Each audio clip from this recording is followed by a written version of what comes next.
bref délai. Allez, je vous propose à présent de remonter dans le temps au XVIIIe siècle pour être encore plus précis. À cette époque-là, si vous étiez un amateur de navigation, vous auriez pu voyager avec l'explorateur de renom La Pérouse. Eh bien, c'est ce que vous propose le Puy du Fou. En effet, à quelques jours de l'ouverture de la saison 2018, le parc présentait sa nouvelle attraction.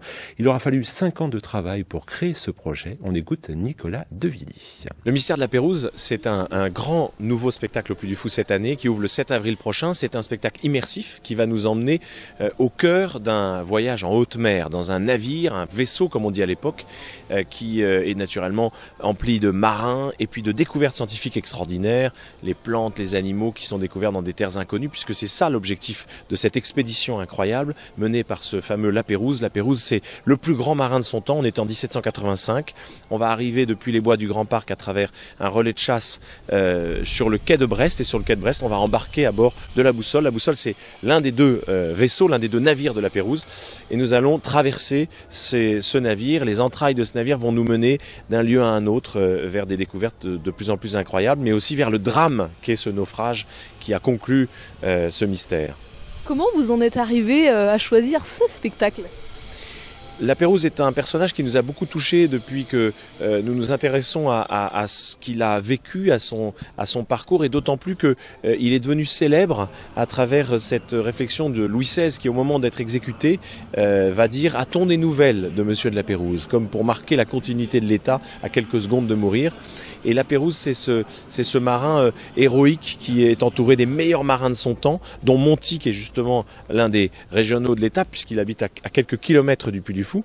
Et La Pérouse, c'est à la fois l'héroïsme, mais aussi la connaissance qui grandit, qui progresse à travers son œuvre, puisque c'est un voyage qui va faire progresser énormément la science en matière de faune, de flore, et qui va aussi être le symbole d'une France rayonnante, une France ouverte sur le monde. C'est ça qui nous intéresse dans ce personnage.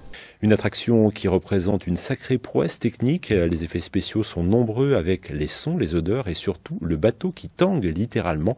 L'occasion de se sentir réellement à bord d'un navire du 18e.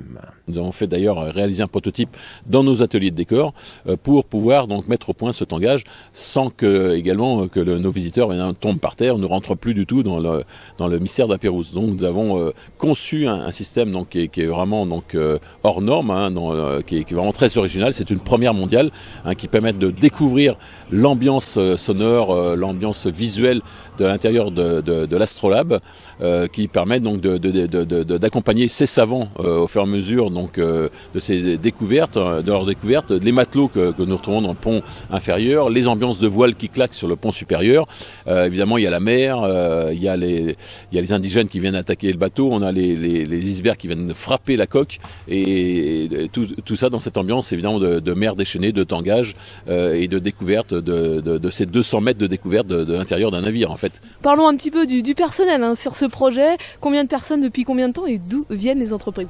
Alors effectivement, donc beaucoup de personnes ont travaillé. Au départ, on n'est pas très nombreux. Dès qu'on ouvre aux réunions donc artistiques et techniques, nous sommes au niveau du Puy du Fou une vingtaine au moins travaillé sur ce projet-là, donc au niveau des dessins, de la conception. Dès qu'on ouvre, il y a un peu plus de 35 entreprises qui ont travaillé sur ce projet pendant plusieurs mois, pendant à peu près 18 mois. La construction a duré 12 mois ici sur le site, avec des entreprises venant de toute la grande région. C'est 10 millions d'euros d'investissement hors taxe, et nous avons évidemment sélectionné des entreprises de toute la région, dont des entreprises de Maine-et-Loire comme C2A, qui nous a donc bâti ce carré du soir dans le bateau premier que vous avez sur le quai de Brest, et qui est vraiment magnifique. Et la grande première de ce nouveau spectacle aura lieu le samedi 7 avril. Et pour information, un parc à l'image du Puy du Fou verra le jour en Espagne, à Tolède très précisément. L'ouverture est prévue en 2019 et il reviendra bien sûr sur l'histoire espagnole.